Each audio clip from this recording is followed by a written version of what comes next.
Goeiemôre en baie welkom by vanoggend se oordeenking. Dit is Vrydag, die naweek is hier. Dankie dat jy so ver hierdie week saam met my reis. Ons gesels hierdie week oor vasgeheg aan Jesus. En vanoggend se teksgedeelte is uit Johannes 15:15. Dit sê: Ek noem julle nie meer slawe nie, want 'n slaaf weet nie wat sy eienaar doen nie.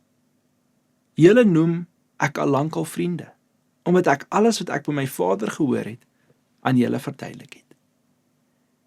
Nou hierdie vers, familie, wys dat om in Jesus te bly baie meer is as net godsdienstige plig. Jesus sê nie hier net dat ons aan hom moet gehoorsaam wees, soos mense wat op 'n afstand bevele ontvang nie. Hy sê iets baie dieper, baie warmer. Hy sê, ek noem julle my vriende. Dit beteken dat die lewe saam met Jesus nie net oor opdragte gaan wat ons moet gehoorsaam nie, maar oor 'n verhouding, oor 'n vriendskap. Baie gelowiges leef asof Jesus net hulle meester is, maar nooit werklik 'n vriend nie. Maar Jesus sê, Johannes 15, ek noem julle my vriende.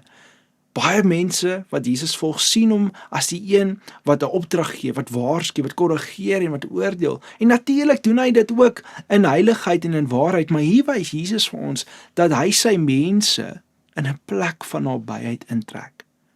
Hy maak bekend wat hy van die Vader hoor. Hy hou nie sy mense, sy vriende op 'n koue afstand nie.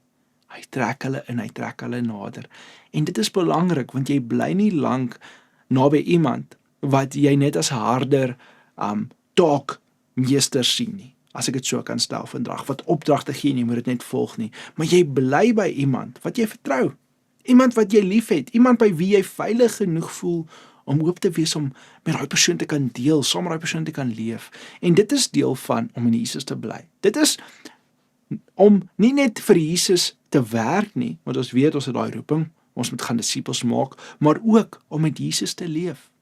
Nie net om take vir hom af te handel nie, maar om werklik saam met hom te wandel. En wanneer daardie vriendskap met Jesus begin verdiep, verander dit jou hele geestelike lewe. En gehoorsaamheid voel nie dan net meer soos 'n druk nie, maar soos liefde. Tyd met God voel ook nie meer soos 'n item wat jy moet aftik op jou daaglikse te doen lysie nie. Maar soos asem vir jou siel, begin jy besef jy het Jesus nodig. Jy begin besef dat jy nie geroep is om op 'n koue, afgesonderde plek geloof te hê en om in geloof te leef nie, maar jy is geroep tot nabyheid met Jesus. Dit beteken nie ons verloor eenheid vir hom nie. Jesus is steeds Here, hy is steeds koning, maar wonderlik genoeg is die koning wat ons as sy kinders nader trek.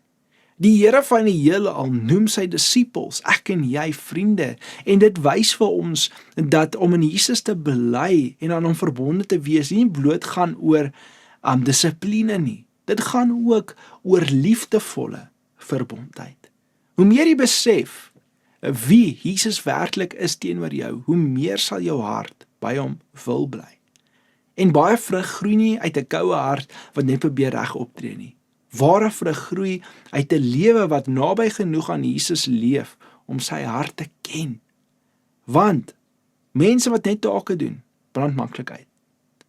Maar mense, ek en jy, wat ware disippels is van Jesus, wat besef hy roep ons tot vriendskap ook, en in daai vriendskap met Jesus leef, begin volhard, begin leef, begin groei en begin vrug dra op 'n dieper manier. So dink vandag hieroor. Leef jy met Jesus net as die Here wat jy moet dien? Of kan jy hom vandag ook sien as 'n vriend by wie jy kan gaan sit en met enigiets oor kan praat? Kom ons bid saam. Here, dankie dat U ons U vriende noem. Dankie dat ons steeds eerbied vandag vir U kan hê. U ken as ons God, as ons redder, as ons verlosser. Maar dankie ook, Here, dat ons in ware verhouding met U kan staan. U kan vertrou dat U weet waarin ons op pad is. Vader, dat U hand oor ons lewens is en ons lei elke dag. En my gebed vandag is dat ons net sal dankbaar wees dat ons ook vriende genoem word. en daardie intimiteit alles in ons lewens is. In Jesus naam. Amen. Dankie dat jy vanoggend ingeskakel het. Ek wil jou vra, moenie môre se laaste oordeenking van hierdie week mis nie. Ek sien jou môreoggend. Lekker dag.